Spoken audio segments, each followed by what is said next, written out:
Drama serial دستک سلمان جو کہ اپنی بیوی کو لے کر اب چلا گیا ہے، لیکن اس کا باپ اور بھائی پھنس چکے ہیں اور دونوں جیل کی سلاخوں کے پیچھے ہیں اور سلمان سے رابطہ کرنے کی بہت زیادہ کوشش کی جا رہی ہے، لیکن سلمان اپنا فون بھی بند کر کے بیٹھا ہے اور ویسے بھی اس کی بیوی کال ہی نہیں پک کرنے دیتی اور وہ کہتی ہے کہ تمہارے گھر والے وہی باتیں کر رہے ہوں گے اور تمہیں واپس بلا رہے ہوں گے، اسی لیے تم نے کال پک نہیں کرنی۔ اور سلمان کو مجھے نہیں لگتا کہ اندازہ بھی ہوگا کہ اس کی وجہ سے یہ سب کچھ ہو گیا ہے، لیکن کچھ دیر بعد اس کا کانٹیکٹ ہو ہی جائے گا تارا سے اور تارا اسے بتائے گی کہ کس طرح سے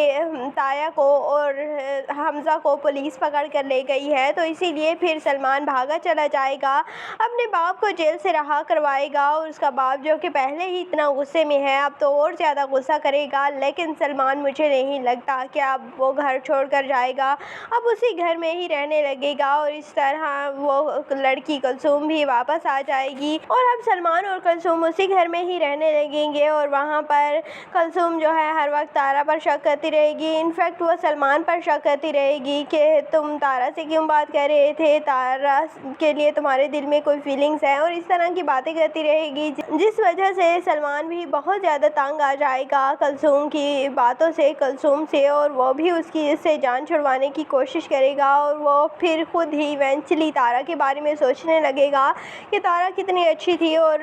کلثوم نے نہ تو اس کا کوئی کام کرنا ہے، ایون اس کا سارا دن دماغ ہی کھاتی رہے گی اور اسی لیے پھر سلمان کو اندازہ ہوگا کہ اس نے کتنا بڑا غلط فیصلہ کیا ہے تارا کو چھوڑ کر۔ دوسری جانب حمزہ جو کہ فی الحال تو سلمان کے پیچھے پڑا ہے کہ آپ اس لڑکی کو طلاق دیں، آپ تارا سے شادی کریں، اور تارا اس بات کو بول ہی پڑتی ہے کہ تم نے مجھے کھلونا سمجھ رکھا ہے کہ کبھی تم شادی کر رہے ہو، کبھی طلاق دے رہے ہو، کبھی تمہارا بھائی مجھے ریجیکٹ کر رہا ہے، تم مجھ سے میری شادی کروا رہے ہو، یہ سب کچھ کیا ہے؟ تو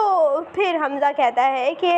میں یہی چاہتا ہوں، اور پھر تارا اسے کہتی ہے کہ اس سے بہتر تھا کہ میں اپنے والدین کے ساتھ ہی مر جاتی، تو حمزہ کہتا ہے کہ آپ مر ہی جائیں تو بہتر ہے، اور تارا بیچاری یہ ساری سچویشن بہت ہی مشکل سے ہینڈل کر رہی ہے، لیکن آہستہ آہستہ حمزہ کے دل میں تارا کے لیے احساس پیدا ہو ہی جائے گا، اور جب وہ اپنے بھائی کے حالات دیکھے گا تو اس کے دل میں تارا کے لیے ویسے ہی محبت پیدا ہو جائے گی۔ تو آپ کو یہ ڈرامہ دستخط کیسا لگتا ہے؟ کمنٹ سیکشن میں اپنی قیمتی رائے کا ضرور اظہار کیجیے گا، اور اگر ویڈیو اچھی لگے تو ویڈیو کو لائک اور چینل کو ضرور سبسکرائب کر دیجیے گا۔